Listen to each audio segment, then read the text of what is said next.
Hey you, how you doing? My name is Tommy. In this video, I'm going to be discussing some of the things that I've recently thought about and now understand as a result of going through the Objection Box. Now, if you don't know what the Objection Box is, it's a coaching program created by Bill Walsh, and it's designed to obviously help you with objections, but there's an additional lesson that I want to kind of talk about that I've started to learn as a result of going through it. So, one of the things that I've personally struggled with, not just in sales, but in my own personal life, is the ability for me to lead, primarily either on a sales call or in my life in general. And when it comes to being able to have someone in a position where they have BS in their brain that's preventing them from moving forward, or there are different excuses that are coming up that they've been trained to believe, it's very challenging for them to overcome those on their own, simply because they have not had the experience doing it. Now, as a salesperson, your job is to actually help those people overcome their own BS. So, in other words, they are borrowing your ability to overcome so that they can overcome and change their life. And so, if we get the prospect. Now, what's commonly misunderstood is when you are in sales, you need to close the deal. Now, granted, that is what you ultimately need to do to get paid, and that is what business owners look at, is how much does this person close the deal. But the truth of the matter is, when you are closing deals, you're not closing deals because you're just getting the money. You're closing deals because you're getting the prospect to make a decision to move forward, a decision to commit to whatever goal they happen to have in mind. Now, the problem that you can easily run into, and that I personally have struggled with, is if you cannot overcome your own stuff, if you have problems overcoming things in your own life, if you have challenges or you accept excuses or the way that you've been taught and trained to be, you really can't help other people because you don't even have the skill set to help yourself. How are you going to help the prospect obviously navigate that same decision for themselves? And so what's recently come to the top of my mind is, in order for you to be able to help the prospect make a decision, you must first have all the traits, the values, and the character in place to actually do that for yourself on a daily basis. And so you have to live, we'll call it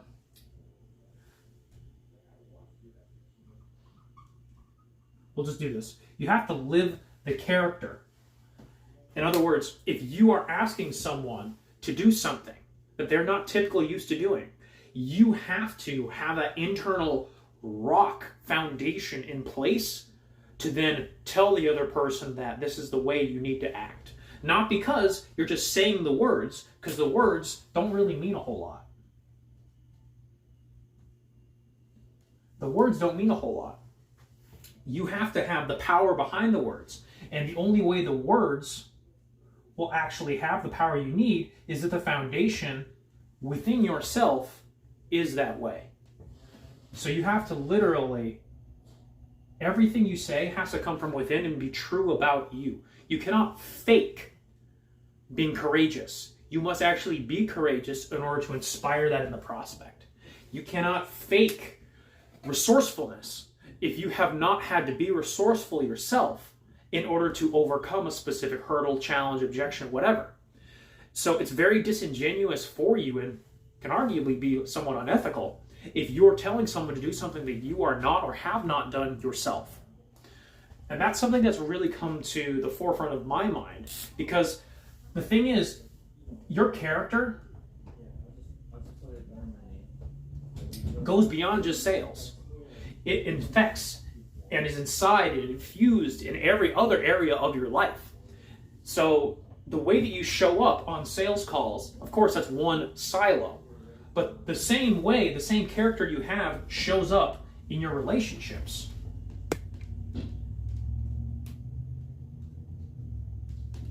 And the thing is, if you do not use your character in both the sales and the relationship silos, because they're actually kind of one and the same, but just for the sake of argument, if you use this and you don't use it over here, your overall character erodes. So I'll go ahead and kind of erase this for a second to demonstrate everything for you. But so this is your character. Who you are as a person. Sales is over here. But the thing is, your character also is going to greatly determine your fitness. It's also going to determine your relationships. How you are disciplined. Forgive me if I'm not spelling everything right, but the thing is, if you are good character-wise when it comes to sales, but you're not good with fitness, this is actually going to erode into your character and then actually sabotage the sales component. The same is true with your relationships. The same is true with your discipline. Unless, and this is the only exception, is if you're so good at sales from a skill perspective where you can mimic having the character internally. So if you mimic having that character internally through just skills, repetitions, practice, and maybe some inborn talent, then you can still perform at a high level in sales. But the thing is, even if you could mimic it, having the character anyway would still make you even better than before. So comparison-wise, you might be as good as everybody else, but if you had got your character right, you would have the sales component right. And so in order for you to be able to play at the level you want to play at, this is not a one-siloed thing of, okay, I'm going to do my sales gig, and then I can go do whatever the hell else I want to do. It is everything. Like, you literally have to embody this way of thinking. And in order for you to do that, you have to really almost objection handle yourself. And that's one of the things that Bill has recently been on about, is making sure that you are who you say you are. And the character that you have is truly who you are. You show up as who you truly are. So when you are on the call, you can be authentic. Call out the BS because you have called it out within yourself. And you are blameless in your own eyes. You're blameless.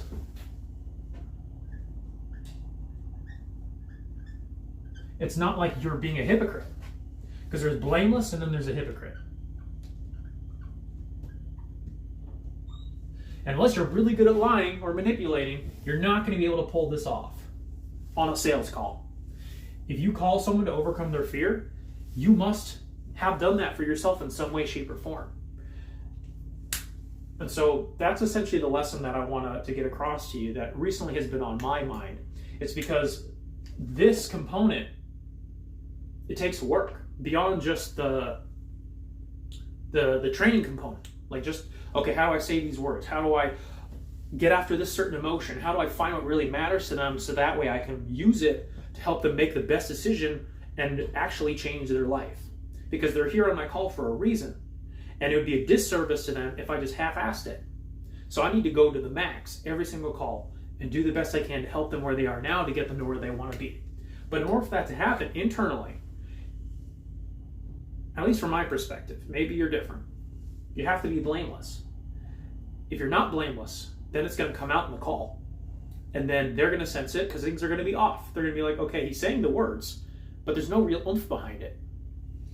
And so that is what I wanted to briefly go over, is in sales, in order for you to be able to help a prospect, which typically has not made the types of decisions they need to make to get to where they want to be. Meaning, if you leave them alone, they're going to keep doing what they did before, which has not gotten them the results that they're wanting to get. You're essentially dooming them to a life of not being able to do what they want if you don't help them. But the only way you can help them is two ways, of course. Being so freaking good that you can just mimic your way through it and then just make it work from a skill perspective, which that is an option. But what's even more powerful than that, and takes less time from a ramp-up perspective, is if your character and your conviction and what you say is actually you internally, from person to person, speaking to them and actually challenging them to take action. Because conversations can be uncomfortable. And if you are not foundationally in your character, you're not going to easily be able to challenge people to do things that you're not willing to do yourself. And that's where the leadership component comes in. And that's really what I'm starting to learn from being in the box, is that there is more to sales than just the words you say, how you say it, how you position things, the sales funnels, and obviously triage. Like, there's more to it than that. There's a deeper level that requires your life to be in order and the character within your life to be in order within whatever parameters you have. Because I'm not saying that one way of living your life is perfect and the other way is bad. Obviously, everybody wants to do different things. But that's just food for thought, and that's something that I kind of thought about recently and has been on my mind, because I've noticed that since getting into the box, since Bill has been challenging all of us about the different components of who you have to be on the sales call, that started to, I've noticed, in fact, other areas of my life, and actually improve them. Like, my fitness has gotten a whole lot better since I started, which I, if I'm being honest, allowed it to kind of slip to a degree. But now I'm getting back into the groove of things, not because of, okay, I suddenly have this massive goal. It's because now I'm like, no, I need to be a leader to myself every single moment of every single day, even when it's hard. Because when you have that mentality and you can do that, at that point, sales calls are easy because you're already living what you are telling them that they need to do. You are challenging them on the sales call because you're challenging your own BS every single day and every single way. So it's natural and easy for you to actually do that, and it's congruent.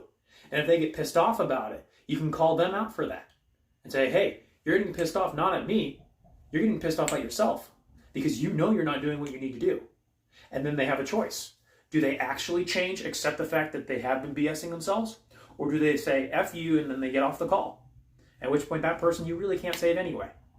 So that's what I wanted to talk about. I know this is kind of a unstructured video. Hopefully you appreciated it. But once again, my name is Tommy. I'll be coming out with more things like this in the future, and I'll talk to you in the next one.